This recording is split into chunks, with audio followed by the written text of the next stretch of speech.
The story of Hagar, the God who sees. Genesis 16:21. Hagar's story begins in the household of Abram and Sarai. She was an Egyptian, servant young, foreign, and without power. When Sarai could not have children, she gave Hagar to Abram so she could conceive on her behalf. But once Hagar became pregnant, tension grew.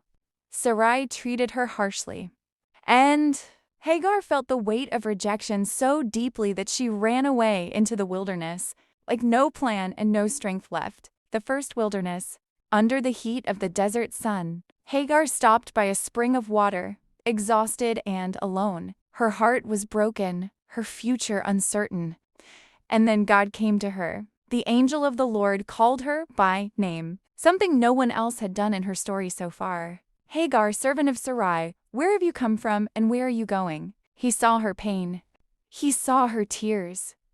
He saw the injustice she had endured. And he made her a promise. The child in her womb would grow into a great nation. She would not be forgotten. Overwhelmed, Hagar gave God a name no one had ever spoken before. You are the God who sees me. Because in the middle of nowhere, she realized she had never been invisible to him. Strengthened by his word, Hagar returned and gave birth to Ishmael. The second wilderness. Years passed. Ishmael grew. And then came the moment Hagar feared most. She and her son were sent away. With a small amount of bread and water, she walked back into the wilderness, this time not alone but with her child. When the water ran out, fear crushed her. She laid Ishmael under a bush and stepped away, unable to watch him suffer. Hagar lifted her voice and wept. And again God heard.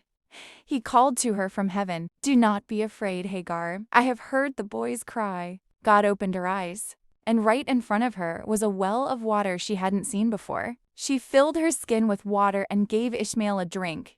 Hope returned. Life returned. God stayed with Ishmael as he grew, just as he promised. The message of Hagar. Hagar's story is the story of every heart that has ever felt unseen, forgotten, mistreated, overwhelmed, lost in a wilderness season.